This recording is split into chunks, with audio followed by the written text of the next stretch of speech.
Un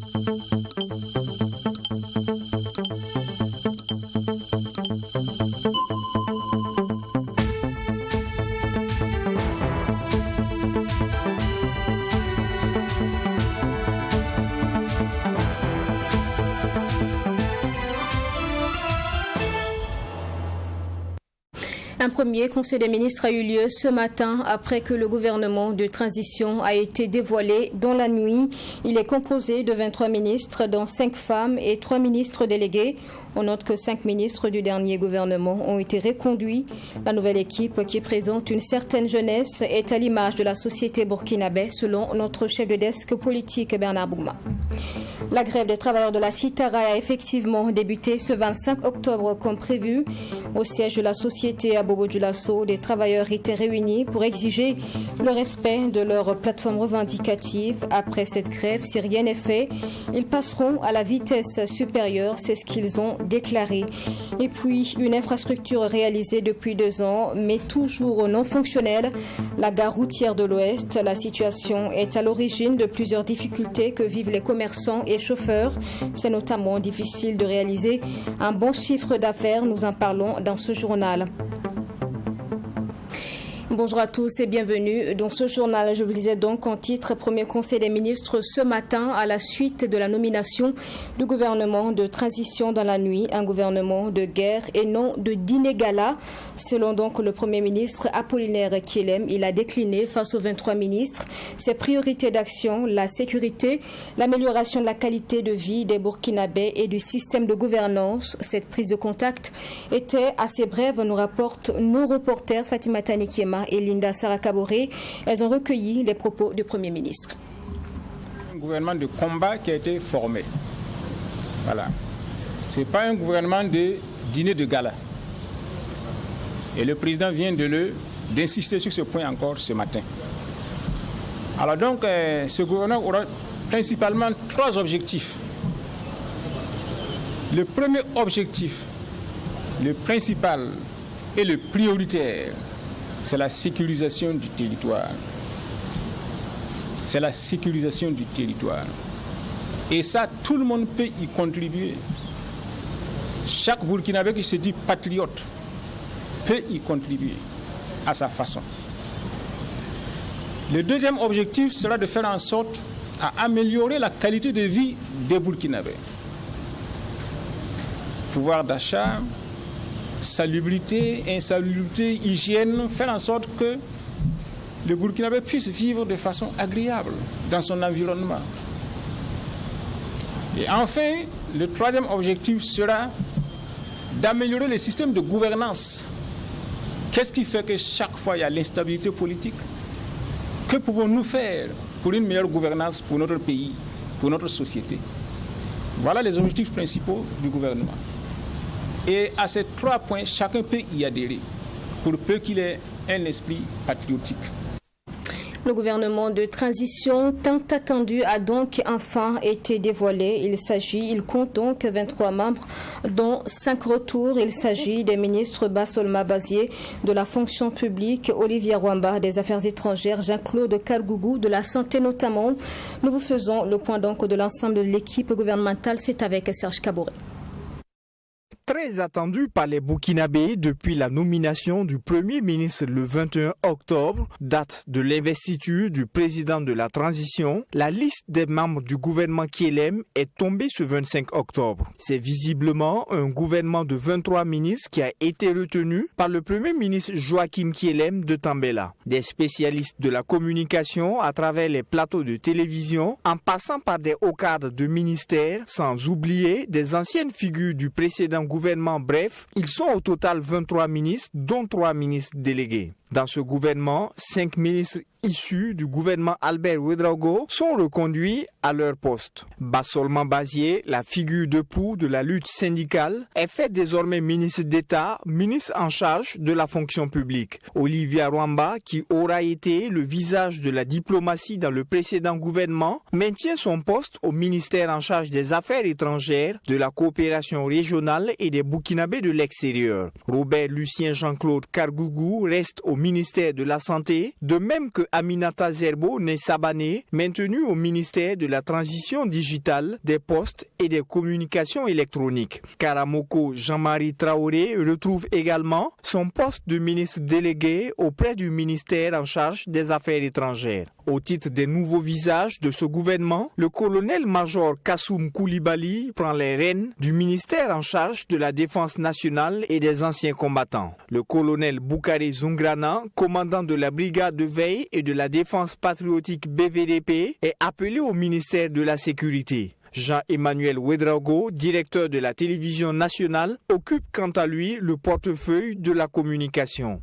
Au titre du ministère en charge de l'économie et des finances, on retrouve l'expert en fiscalité internationale Aboubakar Nakanabo. Des secrétaires généraux de ministères font également leur entrée dans ce gouvernement à l'image de Yacouba Dié au ministère en charge de l'urbanisme. À ses côtés, Nandi Somé est aussi appelé au ministère de la solidarité, de l'action humanitaire, de la réconciliation nationale, du genre et de la famille. Le président du syndicat des commerçants du Burkina Sinakombe occupe le département ministériel du développement industriel, du commerce, de l'artisanat, des petites et moyennes entreprises. C'est un gouvernement de 23 membres avec pour secrétaire général Jacques Sosten Dingara, également reconduit à son poste. Il faut retenir que sur les 23 ministres, on note la présence de 5 femmes.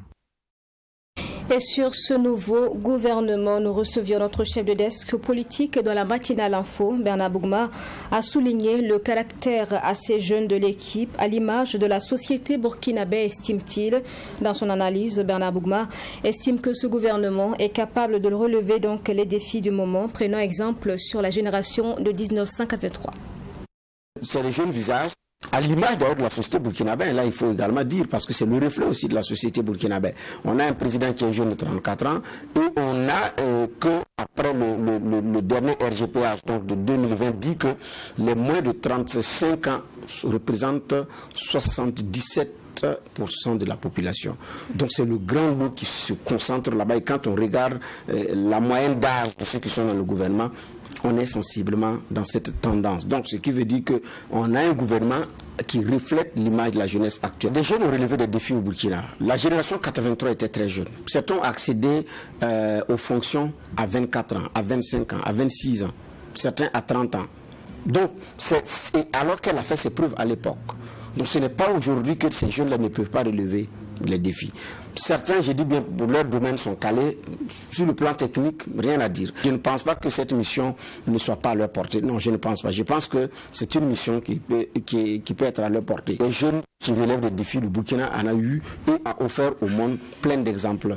Rochmar Christian Kaboré, comme on appelle ça, Clément Sawadgo, Juliette Bonkungu, quand ils accédaient aux affaires, c'était vraiment des gens qui étaient très jeunes.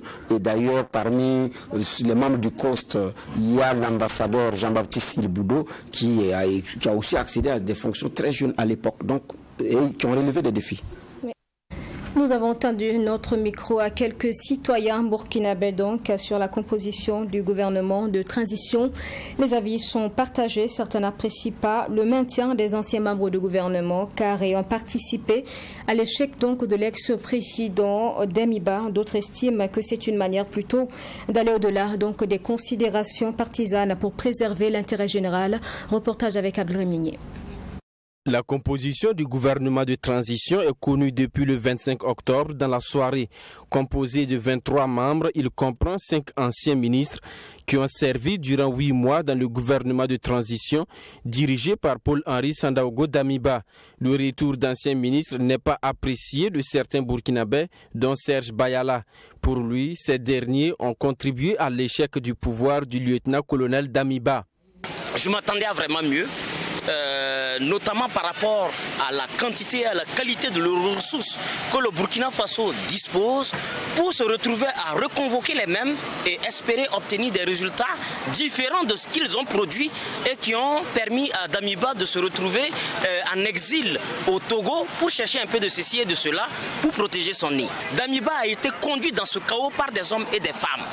Reconvoqué jusqu'à 4 personnes, c'est dire qu'il existait dans le gouvernement de Damiba 4 personnes qui avaient toute la lucidité, qui jouissaient de toute leur attention publique et qui pouvaient rectifier le tir par des interpellations officielles et publiques.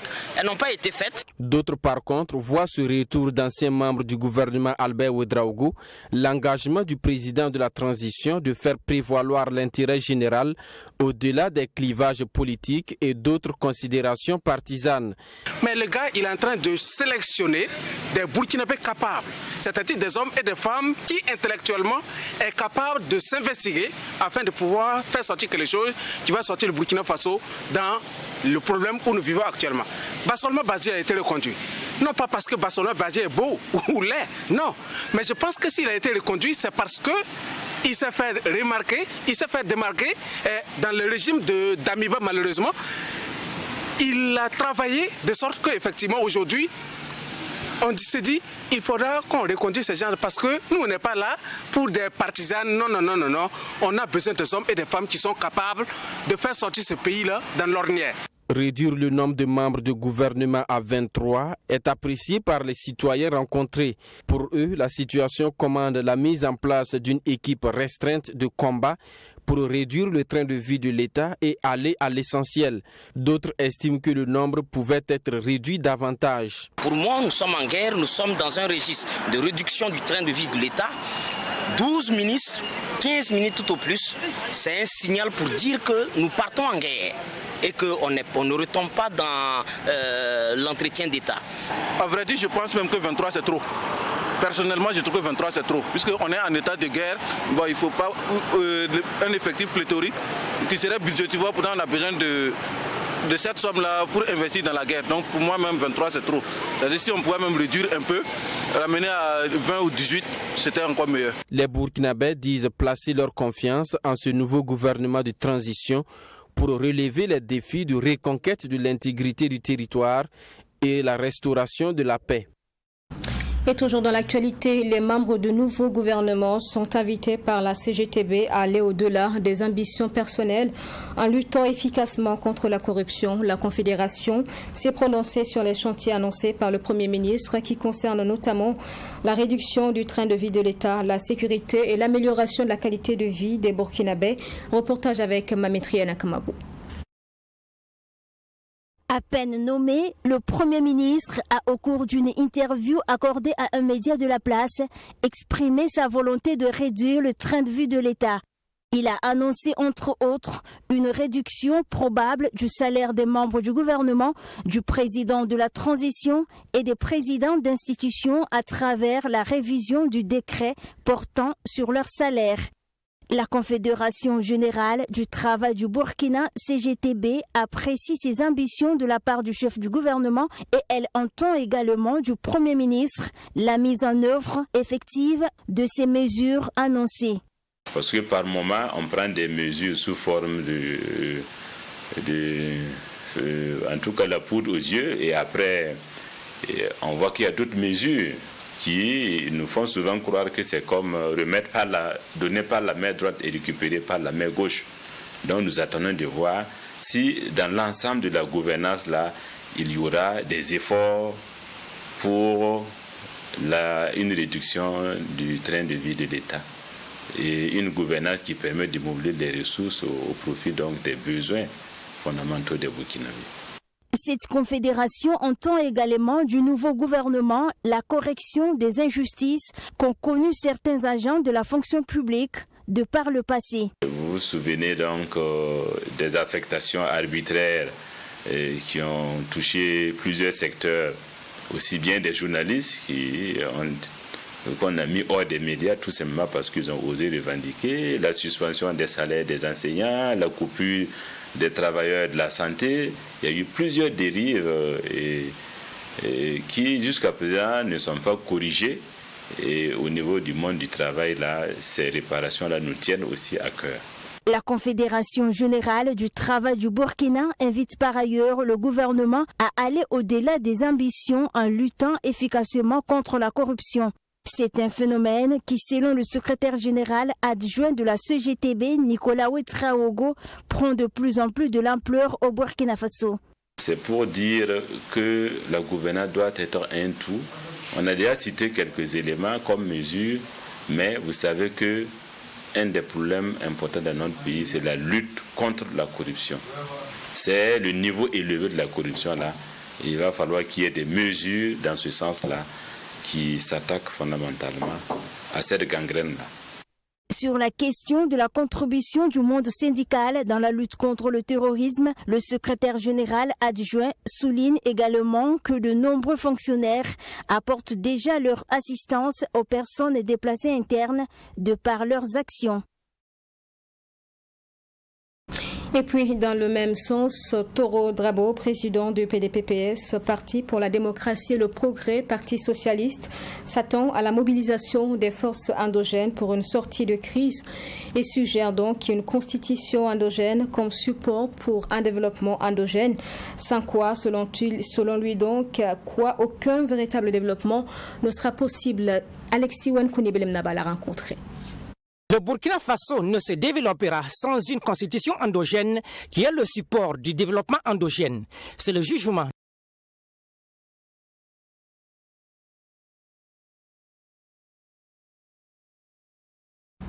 Toutes nos excuses donc pour cet élément qui ne se termine pas. Nous reviendrons peut-être là-dessus dans nos prochaines éditions. Et nous poursuivons ce journal à Bobo-Dioulasso.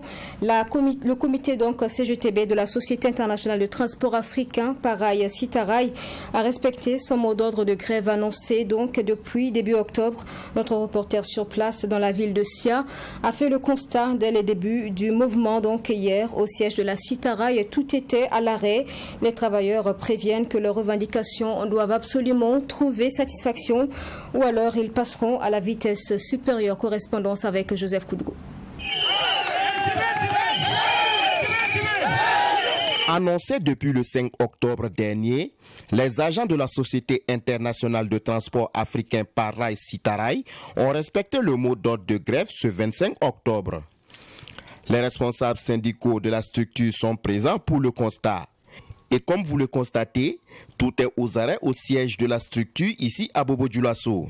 C'est simple, nous sommes retrouvés hier à l'inspection du travail avec une forte délégation de la Direction générale du travail, présidée par le directeur général du travail lui-même, qui sont venus à Bobo pour présider les négociations.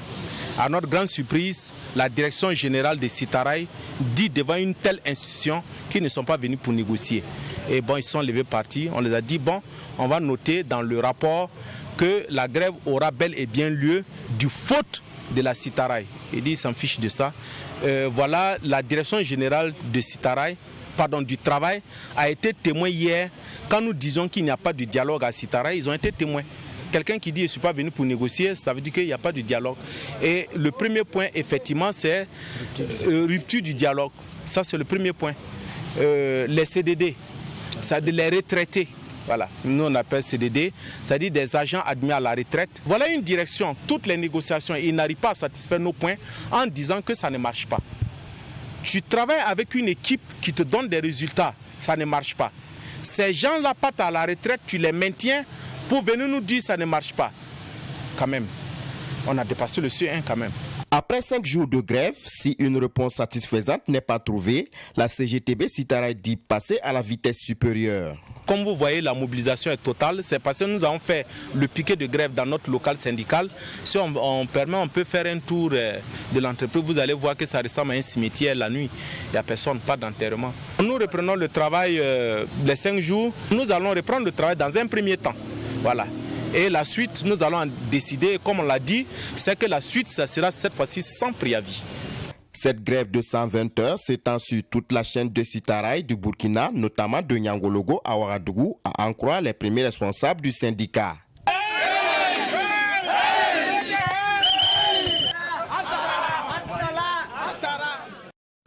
Et nous pouvons déjà revenir sur l'avis du PDP-PS, Parti pour la démocratie et le progrès, Parti socialiste, concernant donc la nomination du nouveau gouvernement. Alexis Wenkouni Belemnaba a rencontré Toro Drabo. Regardez. Le Burkina Faso ne se développera sans une constitution endogène qui est le support du développement endogène. C'est le jugement de Toro Drabo, le président du PDP-PS, Parti pour la démocratie et le progrès, Parti socialiste. La restauration du territoire national constitue la première priorité du Premier ministre, Maître Joachim Kielem de Tambela, selon le président du PDP-PS.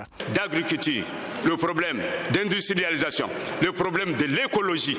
Le Burkina Faso aujourd'hui est en danger, un grand danger. L'écologie, l'industrialisation vient après avec l'agriculture. Et si cela doit se faire, ça ne peut se faire qu'avec la population et pour la population. Ce qui concerne le recrutement des 15 000 volontaires datés du 24 octobre, 35 000 autres volontaires sont à recruter pour un total de 50 000 VDP pour la défense de la patrie dans le cadre de la mobilisation populaire contre l'idée terroriste lancée par la brigade de veille et de défense patriotique. Toro Drabo estime que c'est dans l'intérêt de la nation, mais il espère que la brigade de veille et de défense patriotique peut mieux faire. Le fait de recruter les VDP en masse, de recruter l'armée, ok, c'est bien pour libérer, mais mieux serait que ce soit les villages, que ce soit l'Afrique même qui s'exprime. Cette fois-ci, l'Afrique qui s'exprime en tant qu'Africain sur son village, sur son sol, dans son village et dans ses structures. Il faudrait que la population qui a quitté, c'est elle qui porte les armes. C'est elle qui porte les armes, femmes comme hommes, pour avancer, pour se libérer. Et c'est une libération endogène. Et cela a été de tout temps. Ce n'est pas nouveau. En plus des axes dont Toro Drabo a énuméré, il propose une constitution endogène. Que le combat soit culturel, économique ou écologique, l'Afrique a su relever ses défis. Le Burkina Faso, travers cette crise sécuritaire et humanitaire, est à la croisée des chemins, soutient le président PDP-PS Toro Drabo. Dans un communiqué datant du 24 octobre dernier, le commandant de la brigade de veille et de défense patriotique lançait le recrutement de 15 000 volontaires pour la défense de la patrie VDP au profit donc des communes. Cette mesure est saluée par bon nombre de personnes, dont le coordonnateur du mouvement pour la résistance populaire MRP. Son appréciation et ses attentes dans ce reportage signé Fatima Tanikima. Lutte contre le terrorisme au Burkina Faso. Les fils et filles du pays sont appelés à s'enrôler pour la défense de l'intégrité territoriale. L'annonce a été faite par le commandant de la brigade de veille et de défense patriotique dans un communiqué en date du 24 octobre 2022. En effet, la brigade prévoit un recrutement de 15 000 VDP au soir du 4 novembre 2022 au niveau national. Selon le coordonnateur du mouvement pour la résistance populaire, Ali Nana, c'est en fait la formule qu'il fallait pour vaincre le terrorisme. Je crois qu'à partir de ces recrutements-là, nous allons pouvoir détecter les vrais patriotes et armer conséquemment ces gens-là avec le seul souci de défendre leur village, de défendre leur commune, de défendre leur pays. Et je crois qu'à ce niveau, il n'y a pas de doute à se faire.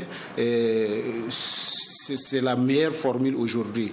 Et tenez-vous bien qu'avec le niveau de formation de notre armée que je connais, nous allons pouvoir effectivement faire une sélection, un enrôlement très judicieux qui permet effectivement de détecter les brebis galeuses et d'avoir les vrais patriotes qui pourront défendre notre territoire avec les forces de défense et de sécurité.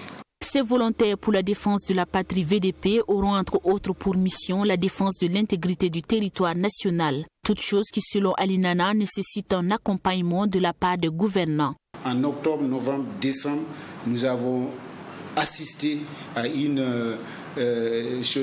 beaucoup de pertes de VDP qui sont tombés sur le front au niveau de la bataille.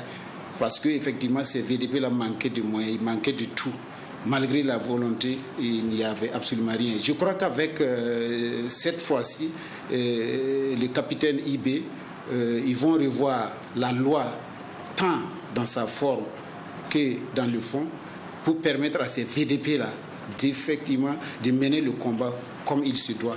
Notons qu'en plus de ce recrutement des 15 000 VDP qui pourront être déployés sur l'ensemble du territoire national, il est également lancé le recrutement de 35 000 VDP communaux, soit 100 VDP par commune, selon un communiqué datant de ce 25 octobre 2022. Et au coordonnateur du mouvement pour la résistance populaire d'appeler les populations à s'enrôler massivement pour la défense de la nation aux côtés des forces de défense et de sécurité. Cela fait plus de 2 ans que la construction de la gare routière de l'Ouest est terminée, mais l'infrastructure n'est toujours pas mise à la disposition des usagers. Nous avons fait le déplacement sur place pour toucher du doigt les réalités donc des personnes qui y travaillent. La morosité du marché est tout de suite décriée par les chauffeurs routiers. Ils en parlent donc dans ce reportage signé Linda Sarakaboré. Nous sommes au quartier Boulmigou dans l'arrondissement 3 de Ouagadougou où est érigée la gare routière de l'Ouest. L'infrastructure a été construite pour permettre aux transporteurs exerçant jusqu'alors à la gare informelle de pouvoir disposer d'une gare et de pouvoir gérer de nouveaux flux de voyageurs. Tout flambant depuis pratiquement 2 ans, l'infrastructure n'a toujours pas été inaugurée. Les transporteurs routiers sont obligés de garer leurs véhicules tout le long de la route principale à l'affût des passagers. Pendant ce temps, d'autres sont obligés de stationner leurs véhicules dans ce couloir à cause de l'insuffisance de place. Une situation qui est en leur défaveur, confie-t-il. Les chauffeurs en passant par les commerçants, tous souhaitent vivement l'ouverture de la gare. Nous, on est dans les dîners. Actuellement, les cars ont des gares à la gare, mais ils viennent, ils prennent nos passagers ici. Et nous, on ne s'en sort pas. Les clients, on ne peut même pas gagner encore. À l'ouest, ici, on n'a pas de gare. L'axe Ouagabobo, on n'a pas de gare routière. C'est la seule gare qu'ils sont venus nous donner. Donc, on demande à l'État de venir nous aider. Si on ouvre la gare, ça va beaucoup nous arranger. La difficulté est que les compagnies de transport prennent nos clients, ce qui fait que nous n'arrivons pas à joindre les deux bouts. La gare a été ouverte et qu'eux aussi ils ont l'air guissés et que nous aussi on a notre coin aussi pour faire nos changements. Sinon comme ça là c'est un peu bizarre. Voilà, des fois les cars viennent garer, nous aussi on est garés. Donc bon. Vous savez qu'en tant que client sans bagage, bon, il ne va pas avoir car là et puis aller rentrer dans le dîner. Au-delà de souhaiter l'ouverture de la gare, il souhaite que les conditions soient souples pour le bonheur de tous les conducteurs, surtout de ceux exerçant dans l'informel. On peut ouvrir, nous-mêmes on ne peut pas rentrer dans nos dîners. S'ils amènent des conditions et qu'avec nos dîners on ne peut pas s'en sortir, ça nous arrange pas. Même si les vraies raisons qui bloquent l'ouverture officielle de la gare routière de l'Ouest sont jusque-là inconnues, les regards sont tout de même tournés vers les nouvelles autorités. Et action de solidarité, l'association Song Tabac du Faso a fait don de vivres ce samedi aux personnes vulnérables de l'arrondissement 3 de Ouagadougou. Ce don est composé de sacs de riz, de maïs et de gasoil également au profit de la gendarmerie. Les images de la cérémonie de remise, c'est avec Béranger Zambelongo et Mamétri Anakamabo. Avec l'aide de certains de ses partenaires, l'association Song Tabac du Burkina Faso a fait don de vivres aux femmes démunies et aux personnes déplacées internes de l'arrondissement 3 de la ville de Ouagadougou. Un don composé d'1 tonne de riz et de 5 tonnes de maïs. En plus de vivres, cette association a offert 500 litres de gasoil au profit de la gendarmerie.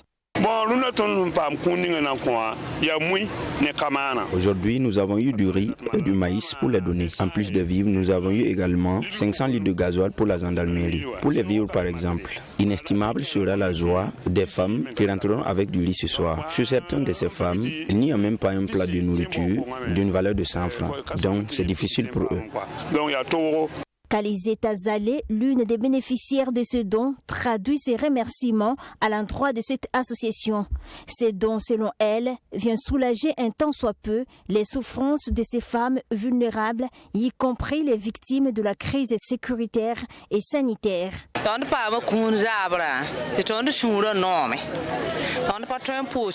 Nous sommes très contents du donateur. Que Dieu les bénisse. Certains d'entre nous n'ont pas de quoi manger chez elles. Si nous faisons le partage, certains auront de nouveau de quoi se nourrir. Notons que lors de la présente cérémonie de remise des dons, les habitants de l'arrondissement 3 Toutes nos excuses pour la qualité technique de ce reportage et nous refermons ce journal avec la communauté burkinabé vivant à Bamako qui était mobilisée pour célébrer ce lundi 24 octobre la semaine nationale de la citoyenneté.